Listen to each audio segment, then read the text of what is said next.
2월 28일 샘 합심 기도회 1010 합심 기도회 넷째 날입니다. 오늘 본문은 마가복음 6장 45절부터 52절 말씀입니다. 사람은 누구나 세상을 바라보는 관점을 가지기 마련입니다. 그것을 일컬어서 세계관이라고도 하고, 그리고 가치관이라고도 합니다. 그리고 세상을 보는 관점이라고도 말하죠. 이 세계관은, 가치관은 배워서 만들어지기도 하지만 모든 사람들은 대개 경험에 의해서 축적되는 경향이 더 많습니다. 오늘 본문을 보니까 이 세계관 또는 관점이 세 가지로 나뉘어서 존재하고 나오고, 그것을 우리 하나님께서 우리에게 가르쳐 주시고 있습니다. 우리 첫 번째는 예수님과 주변에 많은 사람들이 가지고 있는, 예수님의 주변 사람들이 가지고 있는 세계관입니다. 예수님의 주변 사람들, 그들은 예수님께서 행하시는 기적들을 경험하고 체험한 사람들입니다. 그것들로 비롯해서 자기가 가지고 있던 세계관과 이렇게 합해지면서 또 다른 관점, 세계관이 존재하고 나타나게 되는데, 그것을 한번 보도록 하겠습니다. 무엇입니까? 예수님이 행하신 기적을 보니까요, 병을 고치시고 그리고 죽은 소녀를 살리시는 분. 어제 본문에서는 오병이어의 기적, 우리 잘 아는 오병이어의 기적이 나타났는데, 그러한 기적을 아무나 할 수 있습니까? 이 예수님 주변에 있는 그 수많은 사람들의 경험상 정말 처음 경험하는 것들 아니겠습니까? 그러한 분으로 예수님을 경험한 사람들이라는 것입니다. 그래서 그들의 세계관 더하기, 그리고 예수님을 경험한 세계관이 더해져서 또 다른 세계관이 나타납니다. 그들의 관점으로, 이 세계관으로 예수님을 바라볼 때에 어떠한 현상이 벌어집니까? 이 사람들은 예수님을 왕으로 삼고 싶어 하는 거죠. 저분은 우리의 왕이 되어야 돼. 저분은 반드시 우리의 지도자, 리더십을 가진 우리의 지도자가 되셔야 하는 분이야. 내가 경험해 보니까 그래. 이렇게 되는 것입니다. 이 상황은 또 다른 배경을 가지고 있는데, 이스라엘 민족이 로마의 압제로부터 정말 어려운 시기를 보내고 있던 배경과 합해져서 이러한 결과물이 나오는 거죠. 맞아, 저분이 우리를 해방시켜 주실 거예요. 저분이 반드시 우리의 민생을 해결해 주실 거야 라는 것입니다. 그런데 예수님은 좀 다릅니다. 이들이 가진 세계관에 동의하지 않습니다. 예수님은 다른 관점, 다른 세계관을 가지고 계신 분입니다. 무엇을 보아서 알 수 있습니까? 45절입니다. 예수께서는 곧 제자들을 재촉하여 배를 태워 자기보다 먼저 건너편 벳사이다로 가게 하시고 그동안의 무리를 헤쳐 보내셨다. 어떻게 하시죠? 사람들을 헤쳐 보내십니다. 이 사람들의 요구를 들어주시는 것이 아니라 이 사람들의 요구와는 정반대의 행동을 하고 계시는 것이죠. 사람들을 헤쳐 보내시고 이 제자들은 이 사람들이 보기에는 예수님의 최측근들이죠. 이 제자들을 모아서 배를 태워서 지금 사람들이 있는 곳 정반대편으로 배를 태워서 보내셨습니다. 이것이 예수님 주변에 많은 사람들의 세계관이죠. 자, 두 번째는 이 측근들이라는 예수님의 제자들의 세계관입니다. 여러분, 배를 태워서 예수님이 강을 건너게 하십니다. 이 바다를 건너게 하시는데, 오병이어의 기적의 장소에서 건너편으로 이 제자들은 가는 중입니다. 그런데 이 순풍이 불어야 배가 정상적으로 가고자 하는 방향으로 잘 갈 텐데요, 역풍이 불기 시작합니다. 배와는 반대되는 바람이죠. 역풍이 불기 시작하면서 위험에, 공경에 빠뜨리는 상황이 이 제자들에게 벌어집니다. 성도 여러분, 근래에 여러분들 SNS 참 많이 하실 텐데 저도 왠지 불안하니까 많이 하게 됩니다. 그리고 그 글 중에 하나를 보게 되었는데, 이 소방관을 오래 하신 분의 과의 어떤 사람의 대화 가운데에 나타난 글인데요, 사람들이 불이 나면 그 위험에 빠지게 되는 이유에 대해서 이야기했던 모양입니다. 소방청장의 이야기를 인용했었는데 무엇이냐면, 불이 나면 당연히 건물에 조명이 나갑니다. 그리고 사방이 잠잠해지고 깜깜해지죠. 그 다음에 탄 것들의 냄새들이 계속해서 연기로 피어오르게 됩니다. 그러면 그 한가운데 있는 사람은 방향 감각을 잃어버린다는 거죠. 깜깜하기도 하고 어둡기도 하고 냄새가, 역한 냄새들이 올라오니까요. 그러면 공포심이 찾아온다는 것이죠. 이 공포심이 찾아오는 순간 방향 감각도 잃어버리고 판단력도 혼미해진다는 거죠. 그래서 정상적인 판단을 하지 못하고 두려움에 사로잡혀서 보통은 위험에 빠진다라는 이야기였습니다. 여러분, 제자들의 상태가 이와 같은 상태입니다. 갑자기 역풍이 붑니다. 파도가 칩니다. 죽을 것만 같습니다. 그러니 정상적 판단이 어렵게 되는 거죠. 그런데 이 제자들은 누구의 제자들입니까? 예수님의 제자들 아닙니까?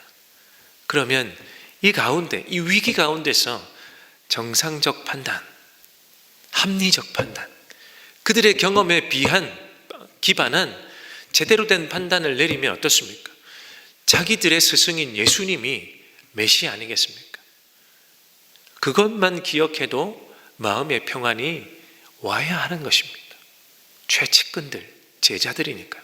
그런데 제자들은 그렇지 않습니다. 어떻게 합니까? 두려움에 사로잡힙니다.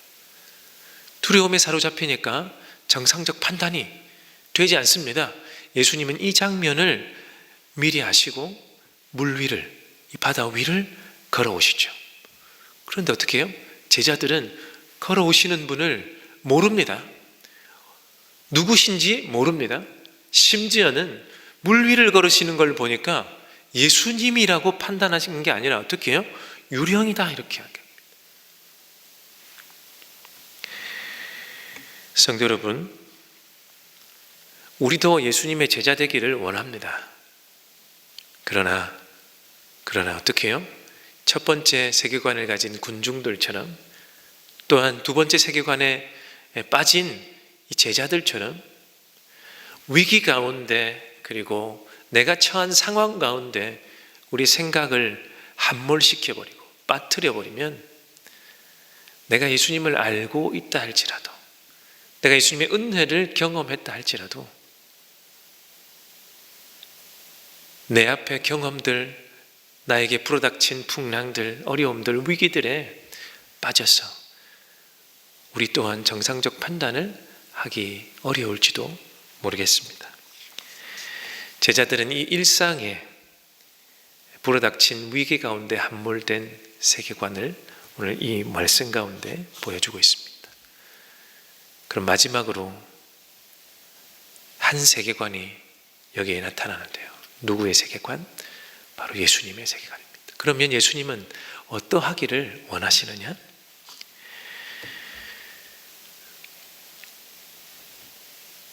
당장의 부족함과 지금 나에게 필요한 것을 채워주시는 분으로 사람들이여, 제자들이여, 나를 그런 사람으로 보지 말아달라. 그런 세계관을 요구하시는 분이 아니라 예수님이 원하시는 그 관점, 세계관은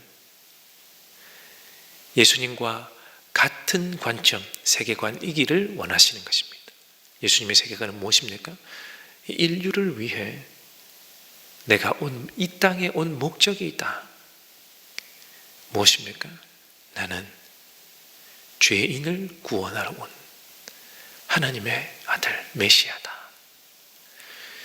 죄인을 나로 말미암아 의인 만들려고 이 땅에 온 하나님의 아들이요 메시아다.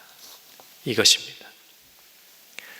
그런데 우리는 자꾸만 다른 안경을 끼고 예수님을 바라볼 때가 많죠. 이 군중의 시선으로, 많은 사람들의 시선으로 예수님을 바라볼 때가 있고, 이 제자들의 위기 가운데 불어닥친 그 앞에 위기 가운데 함몰되어 있는 그 세계관으로 예수님을 바라볼 때도 많다는 것, 우리가 꼭 기억하면 좋겠습니다. 그러나 예수님이 우리에게 또한 원하시는 관점과 세계관은